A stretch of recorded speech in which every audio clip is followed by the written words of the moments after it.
Deciphering the high-powered Chicago Bears offense, spearheaded by Ben Johnson and rising star Caleb Williams, is going to be one of the keys to winning your fantasy football league this year.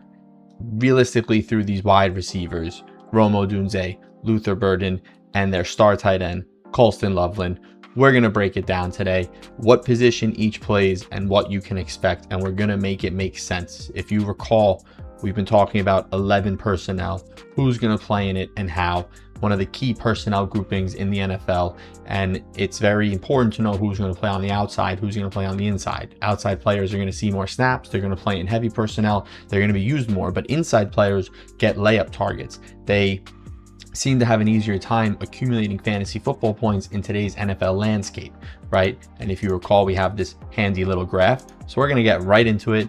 We're going to start with my boy Odunze, who you are seeing highlights of. Okay, and we're going to see what we got out of Rome. So if you look here, we got Rome, and we're going to pull up our fancy little graph. So if you look at his size, he's 6'3". He is 212 pounds. He fits perfectly into the X receiver mold, right? Now, he does have really nice athleticism.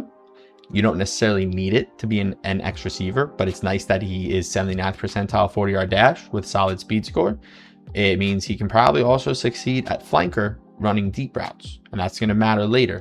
Now, we look at what Odunze has done. Rookie season, 100 targets, 734 yards, wide receiver 56 in PPR points per game. Sophomore season, only 12 games played, but he's pacing for much more targets and yards. He has better yards per reception, 6 touchdowns in less games, wide receiver 24 in PPR points per game, and that's made even better when you consider that he played a significant chunk of the season with a stress fracture in his foot. Now, Player Profiler says it occurred week 13, and that's when he technically started to miss games, but we know it was around week 5, week 6 when he started to have foot issues that kind of sapped his efficiency. Now, to remind you, Odunze had an elite college profile, right? 1,100 yards with a junior breakout is very good. 1,600 yards as a senior with a 24% target share, and he even had a little bit of special teams yards, which shows versatility. This is a very good player who should be the Bears' primary X receiver. We will come back to Rome to really build the case, but for now, let's just know that he's going to be playing X. So on our little 11 personnel, we're going to put Odunze in at the X receiver. Now, playing flanker is going to be Luther Burden, who I've put over here. And then, of course, our tight end is Colston Loveland. Now, let's talk about Luther Burden, who is going to be our next guy. Luther Burden, at 6 foot 206, is kind of on the fringe of the size you need to be for an X.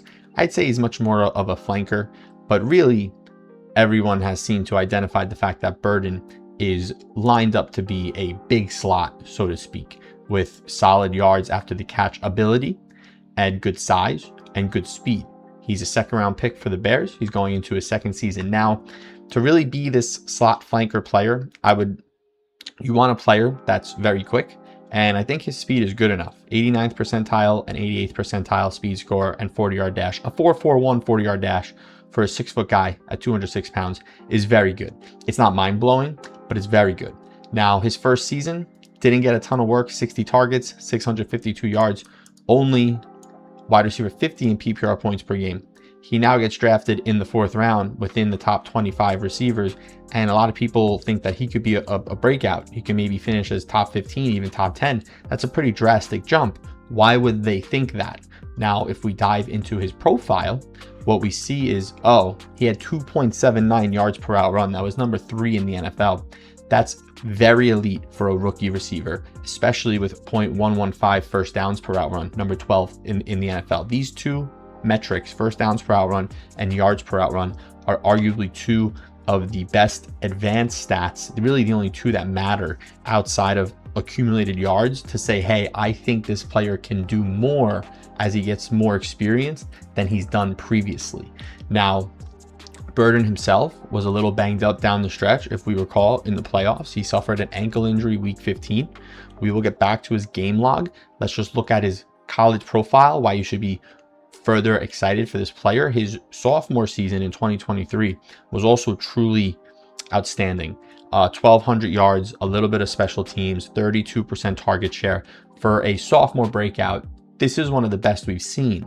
Now, it's just weird that he had a really bad junior season, but he declared for the NFL and was still a second-round pick. Now, if we look at the rookie campaign and we look at his game log here on Player Profiler, we see that it was a very slow start for Burden. His snap shares didn't exceed 50% until week 12. So 11 weeks essentially of being a bench player. And he's on the bench for guys like Olamide Zaccheaus and DJ Moore, who's very good, but didn't want to be on the team and was declining. So some people suggest that Luther Burden's not very good because he didn't earn his way onto the field better. And when he did get on the field down the stretch, it was really just kind of one great game. Week 17, the week after he missed week 16 with an ankle injury, he comes back. They're playing San Francisco, who had a notoriously bad defense last year, is very banged up, and he had 9 targets for 8 catches, 138 yards, and a touchdown. He was the wide receiver 1 in fantasy football that week. And then the rest of the weeks, he was good. He had flashes, but he was just okay. And in the playoffs, he wasn't used as much. Now, they still had Odunze, they still had Moore, and if we recall, Colston Loveland was the game plan for the playoffs. But we know that Odunze was banged up, which explains his lost efficiency down the stretch. We know that DJ Moore just didn't really have a role. This offense was a little confused. And we know that in the playoffs, they said, we're just going to give it to Colston Loveland. Now, if we also look at his metrics, we see that he had a 36.1% slot rate last season when he did play. Now, if we look back at Rome Odunze, he had a 31.7% slot rate, but he's not necessarily a slot receiver. He's going to be a lot better on the outside. So I think his slot rate goes down this year. I think Luther Burden's will go up or at least stay there. And Colston Loveland here is really the key, because Colston Loveland did not get in the slot last year. Only 22% rate. They really started using him down the stretch. If you look at Loveland's game log, it's these last 4 games, including the playoffs, that everyone now is looking at him like a stud. Number 2 tight end, number 1. He had essentially, what is this, 34 targets in 3 games? That's absurd. He's a very elite player. Now, it makes sense that also he got off to a slow start and they were still using a lot of Cole Kmet, because if you look at his production in college, his production doesn't necessarily jump off the page, right? 600 yards as a sophomore, 500 as a junior for a tight end. That is really good, but that's not elite. When some of our more elite guys like Tyler Warren cleared 1,000 yards, or tight ends would clear more like 8 touchdowns. His best was 5. But you look at Colston Loveland and you have a 6'6", 248-pound tight end that ran a 4.72 40. That's unbelievable. Tight ends rarely run faster than a 4.8. For him to run a 4.72 40 at his size and speed with his efficiency production is excellent. And what we saw in the playoffs, I think, is for real with Colston Loveland. And if you look at his metrics, although receiving metrics aren't as important for tight ends, he still has very nice first downs per route run and yards per route run. It's very promising. So if we, again, look at our 11 personnel here, we have Rome at X, we have Burden at flanker, we have Loveland at tight end. Now, they don't really have depth behind these guys, so they don't necessarily have a slot. But like we said, Burden, in a sense, is their slot. He's their big slot, the big guy who will catch the ball and get yards after the catch. I hate to put it this way, but in a sense, he really is the new Deebo Samuel that fantasy analysts have spent the last 5 years trying to find. There hasn't been a Deebo Samuel, but Burden is the closest we're going to get. So he will benefit in fantasy football by getting a lot of layup routes and then being able to use yards after the catch to generate more fantasy points. And he probably can run decent routes down the field. So this is a configuration we'll see a lot from the Bears. Now, what they also will do is keep Burden at flanker because he does have long speed. And because Colston Loveland is so good, they'll put him in the slot. And if he gets to run in the slot more, he's going to really produce a lot of fantasy football points. Now, what they also may do, because Loveland is so good, is keep him at tight end in line, keep Luther Burden in the slot, because that's really where both these guys are going to thrive. And then they can move around Rome Odunze. He can play in the flanker. He can play in the slot, but he's always going to be on the outside. So Rome Odunze is going to lose some of those layup interior slot targets, because the team has two really good options to do that in Burden and in Loveland. But when they do heavy personnel, 13 personnel where there's only one receiver on the field, 12 personnel where there is no slot, Odunze is going to be out there. Loveland's going to be out there because he's the tight end. Now they do have Kmet, but Kmet is going to be the tight end too. He's not going to eat into how good Colston Loveland is. And then Burden kind of gets to run around and be a big play guy. So this is a very good trio to have for the Bears. One of the best in the league. You for sure have an elite tight end. And you have two receivers that I think we can confidently call great and possibly elite. And that's going to bode really well for Caleb Williams. Now, if we look at Caleb, sorry, that's DJ Moore. If we look at Caleb, we have a guy that's kind of getting hated on recently. But if you recall, coming out of college, he was an excellent college prospect. One of the better ones we've seen. This 2022 season of 4,500 yards and a 66% completion percentage and 42 passing touchdowns to 5 interceptions. It's one of the best of all time. And he didn't quite repeat it the next season, but he certainly didn't fail. 3,600 yards, 60. He had a better completion percentage, and he still threw for 30 passing touchdowns. That's not something you see all the time. I still firmly believe in Caleb. Now, so far in the NFL, you definitely wanted a little more, but we're way too critical with young players. Caleb is 24.6 years old. We rarely see quarterbacks under 25 enter the league and thrive right away. We're spoiled from Mahomes. We're spoiled from Justin Herbert. When are we going to learn from the mistakes of giving up on Baker Mayfield and giving up on Sam Darnold and giving up on players before they've had a chance to thrive? I remember 25-year-old Jared Goff on the Rams, and people talked about him like he was a loser. Now, go talk to some local guy who just watches football. He'll tell you Jared Goff is a top 12 quarterback. Jared Goff's also like 30. He's had time to get better. Caleb's gonna have time to get better. It's still impressive that as a rookie, he threw for 3,500 yards and 20 touchdowns. And this is before Ben Johnson. Now, year one of Ben Johnson, he got to close to 4,000 yards and 27 touchdowns. Now, the big knock is the 58% completion percentage last year. And you know, Caleb did have some bad throws. He definitely failed to connect with Odunze on some deeper stuff, but he can grow. And I think he will grow. And I think we can easily see 4,500 passing yards. You can maybe see 5,000 passing yards. I think he'll easily get past 30 passing touchdowns. I mean, Caleb is really teed up for success because the offense makes a lot more sense right now. Because DJ Moore is gone.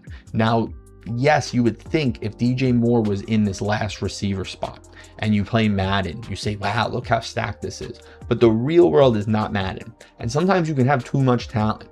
And you have DJ Moore, he becomes redundant with the skill set of these other guys, but the NFL is a meritocracy. They have to give DJ Moore the ball a certain amount, or else it breaks the illusion that you can earn your way onto the field in the NFL. Getting rid of Moore, who's aging and whose efficiency metrics are declining, and who is a diva, he's just not as public with it, it makes it simpler for the rest of this team. You can have Odunze thriving on the outside, where he can probably finish as a top 20 receiver. I have him as wide receiver 16 in my personal rankings. You have Luther Burden tearing it up on the inside, where he can probably finish as a top 20 receiver. Now, the target competition maybe keeps either of them from top 10, but if one of them gets hurt or if one of them just goes crazy on touchdowns, you have top 10 upside. And then you have Colston Loveland, who deserves to be drafted as the tight end 3, which he is being drafted as. And just for Caleb, I mean, these are sick weapons. Caleb Williams is throwing to 3 really high-end players, where a lot of quarterbacks in the league would be super thankful for this. Think of Jaden Daniels. Jaden Daniels has Terry McLaurin to throw to and nobody else. Caleb has 3 Terry McLaurins, 3 players that are possibly better than Terry McLaurin. We have to give more credit to the environment that these quarterbacks are existing in. And you have Ben Johnson calling the plays. And your running back room is DeAndre Swift and Kyle Monangai. These are good players, but they're not going to demand the ball in key leverage situations. It's going to go to the receivers. Let's also remember, I'm showing you very basic 11 personnel. Let's think of maybe something like a bunch set, right? So we're going to take Burden here. We're going to put him still in the slot next to our inline tight end. And then we're going to have Odunze here still at X, but in a bunch. Now you have these three guys right off the line of scrimmage. I mean, how does a team defend this, right? You send Loveland up the seam. He runs vertical. You send Odunze up and maybe runs a post or a corner route. And then you have Burden running a shallow or an intermediate crosser. It's going to be lethal. It's going to be lethal. You hit Burden on a 2-yard crossing route, he might run it for 20 yards. Or if they pull in the safeties to cover Burden, well, now Odunze, who's a filthy intermediate route runner, might just be open 15 yards down the field. Now, if they really focus on those guys, well, Colston Loveland runs a 4.7. He's 6'6". He runs up the seam. He'll catch a contested catch 40 yards down the field in the end zone. That's what he does. Draft the Bears. Draft the Bears. They're great players. Odunze is going too cheap. Burden does have high upside. Loveland's really good. Caleb's too cheap. These guys, honestly, draft all three. These guys are going to win your league. I just wouldn't go too crazy if your league mates want to draft any in the second round, even in the third round, because you'll get them in the fourth round. You can wait. I wouldn't necessarily draft them at their ceiling in the second round, even though they deserve to go there. But these are players that you're going to get a couple rounds in, that next season we can't be surprised when 1, 2, or all 3 of these guys are drafted in the first 3 rounds.